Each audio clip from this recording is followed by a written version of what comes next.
Man, down through the ages, has envied the flight of birds. Bound to the earth, he has watched with wonder and longing their swift and graceful motions in the air. Among the legends of ancient Greece is the tale of Icarus, who used a pair of wax wings to escape from an island. Flying too high, the sun melted his wings, and he was lost. This was one of man's early dreams of flight. In the 15th century, Leonardo da Vinci, artist, engineer, and genius of boundless imagination, studied the flight of birds and developed a sound theory of aerodynamics. From this, he drew plans for wings that would, he believed, enable man to fly. Only a few years after the American Revolution, men were already floating above the earth in balloons. Balloons rise when filled with hot air or gases, making them lighter than the cold air through which they rise. But ballooning was not flying. The floating balloon was at the mercy of the winds and drifted where it was blown. Then on December 17, 1903, the Wright brothers flew the first heavier-than-air machine at Kitty Hawk, North Carolina, for a distance of only 120 feet. 5 years later, they flew this improved airplane for more than 2 hours. In 1909, the Frenchman Louis Blériot flew across the English Channel from France to England. Man had at last truly learned to fly. The airplane developed rapidly. Changes in design, engine power, and size took place so quickly that within 25 years after the first flight of the Wright brothers, airliners were in regular service between American cities. Until just before the end of the Second World War, all airplanes were powered with propellers driven by piston engines, differing only in their design from engines used in automobiles. Just as a drill cuts through wood, so the propeller drills its way through the air, pulling the airplane after it. The big airliners of today are propelled by jet engines, using kerosene for fuel. Because of their enormous power, they can lift much greater loads and fly faster and farther without refueling than can airplanes using gasoline engines and propellers.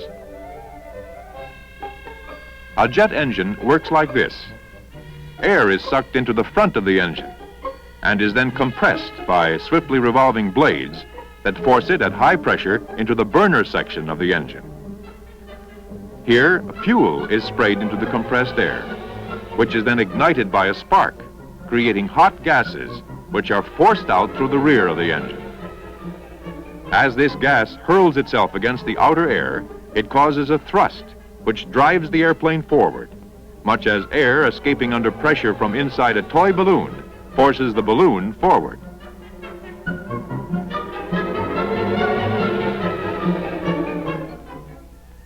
To fly, a bird must flap its wings. The airplane's wings remain stationary, but the principle of lift remains the same. This is why birds can often soar for long periods in the air without moving their wings. This cross-section of a wing shows how air flowing over the upper surface of the wing lifts the plane into flight. 70% of the lifting power is above the wing. Air flowing beneath the wing surface accounts for only 30% of the total lift. This is one of the laws of aerodynamics studied by Leonardo da Vinci centuries ago and is responsible for the design of all airplane wings today.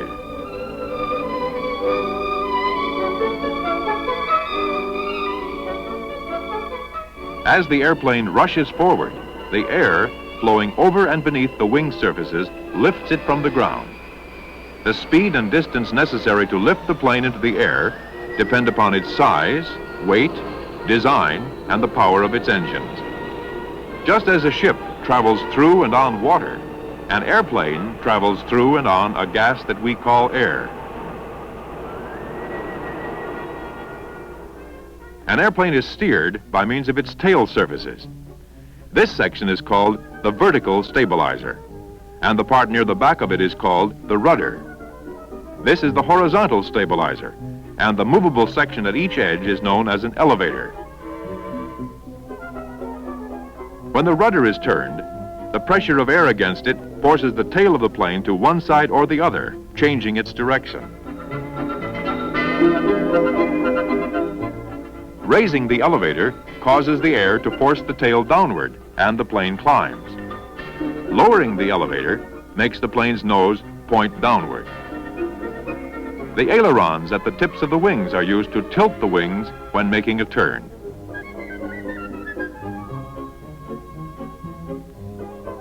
This is one of the largest of modern jetliners, called a DC-8. More than 150 feet long, it is 30 feet longer than the total distance flown by the Wright brothers in 1903. With a wingspan of over 142 feet, it has 4 huge jet engines, each of which delivers more than 15,000 pounds of thrust, enough power to move a heavy freight train.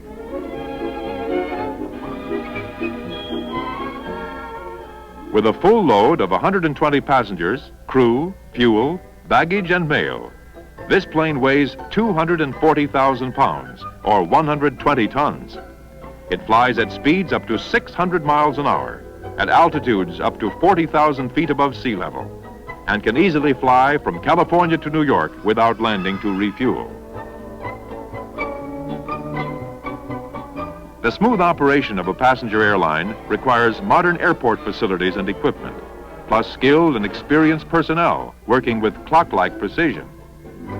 As air travel has become an important factor in our economic life, the rapid servicing of planes and efficient movement of passengers is essential. When an arriving airplane stops in an exact position under the direction of a member of the ground crew, these devices, known as jetways, move out to the doors of the plane. The jetway provides safety and convenience for the passengers, who now enter the terminal without walking across exposed areas. While the air travelers are leaving the plane, especially designed preloaded containers filled with luggage are lowered onto trucks, which will speed the containers to the terminal where the passengers claim their baggage. During this same time, mail and parcel post are unloaded from another door in the plane. While the plane is being unloaded, refueled, and reloaded, an air conditioning unit keeps the inside of the plane at the proper temperature for the comfort of the passengers. At most modern airports, the big jetliners are refueled from pipelines laid under the ground. This special truck pumps the fuel into the plane's tanks after passing it through a filtering unit. Hot and cold food containers with the required number of servings for a particular flight are lifted by trucks with elevator bodies to the height of the plane's doors. Crewmen then put the containers aboard into special compartments.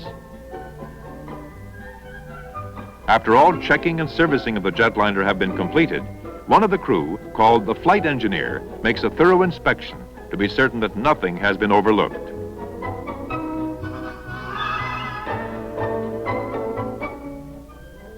Within a maximum of 6,000 flying hours, airliners of this type go into the maintenance shops for a complete overhaul. In large modern hangars, experienced specialists go over every part of the jetliner. Everything that will make the airplane like new is done here, including repainting and refurnishing the interior. These jet engines are taken to the shop and rebuilt after 4,400 hours of flying time. After overhaul, they are run on a block and carefully tested before being remounted on the plane for further service. The huge tires, which support the enormous weight of the jetliner on the ground, must be changed after about 80 landings. United Airlines has announced their Flight 22 non-stop from San Francisco to New York. Takeoff time is 9:15 a.m. Let's telephone for a flight reservation and see how this giant jetliner is operated. In keeping with the speed of the air age, reservations are confirmed in a matter of seconds. At the airline office, a card bearing the customer's name and telephone number is inserted into a machine that automatically records the flight number, date, and type of service requested. This information is flashed to the Reservations Control Center in Denver, Colorado, where an electronic brain, receiving data from more than 100 offices located across the nation, instantly confirms whether the space is available. At the airport, the baggage of passengers with reservations is weighed in at the airline's check-in counter. The baggage allowance for this flight is 44 pounds. In the dispatcher's office, the captain and co-pilot are receiving instructions for the flight. On a chart called the flight plan, the pilot checks his route and altitude, both of which are determined by weather conditions and the amount of air traffic. The use of radar and other modern instruments for aerial navigation under all conditions keep the plane safely on its chosen course. The stewardesses and pilots go aboard from the dispatcher's office, using the comfortable jetway that the passengers will use when the flight departure time is announced. As the passengers enter the plane, the stewardesses, who are thoroughly trained in their work of attending to the travelers' needs, greet them and help them to their seats. They stow away hand luggage and see that safety belts are fastened. When all are aboard, the jetways move back and the plane's doors are closed.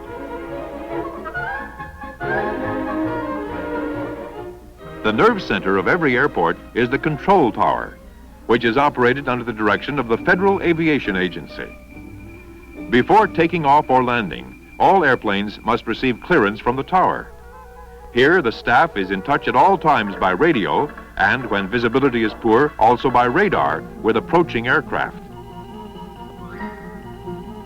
The pilot has just received clearance for Flight 22's departure. He will check with the tower again for permission to take off when he has taxied to the end of the field.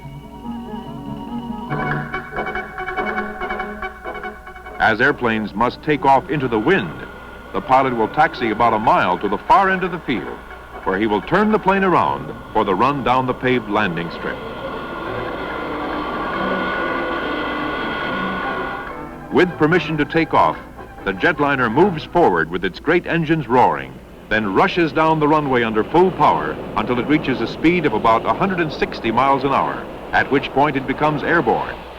During the initial climb, full power is maintained and the wheels are retracted.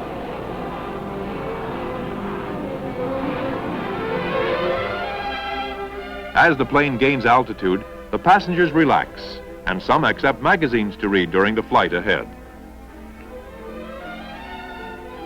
The jetliner climbs swiftly, rising above tufts of cloud, seemingly alone in an empty sky. But although the passengers probably will not see them, other planes are flying their plotted courses, coming toward San Francisco or flying eastward to Kansas City, St. Louis, Chicago, or New York. In what seems a very short time, the snow-covered peaks of the Rocky Mountains of Colorado appear below. 100 years ago, covered wagons spent weeks toiling through the difficult mountain passes. Today's swift planes pass above them in comfort and safety in a matter of minutes.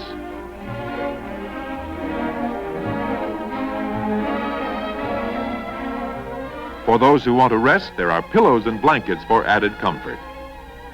In 2 hours from San Francisco, the jetliner is far above the middle of the United States. At 30,000 feet, it's difficult to see the Earth through the haze, but here and there can be seen patches of land, America's Midwest.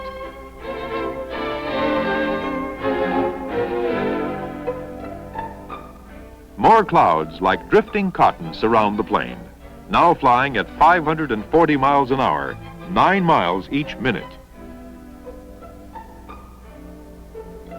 It's lunchtime, a pleasant break from dozing or reading. Complete meals, including appetizers, salads, and desserts, are served by the efficient stewardesses. These tasty dishes were prepared at the airline's flight kitchen and placed aboard in containers that keep the food hot or cold as required. The jetliner is flying much lower now as it approaches Kennedy International Airport on Long Island exactly on schedule. The pilot has received clearance for landing, and with wing flaps down to help reduce speed, the plane approaches the runway. As soon as the jetliner touches the earth, its engines will be reversed and their power used as brakes.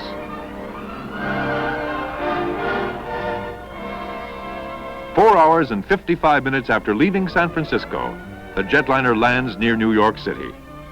The plane and its passengers have traveled more than 2,600 miles over land, rivers, and mountains, through heat and cold, from the Pacific to the Atlantic Oceans, all in comfort and safety, a tribute to the imagination and inventiveness of man.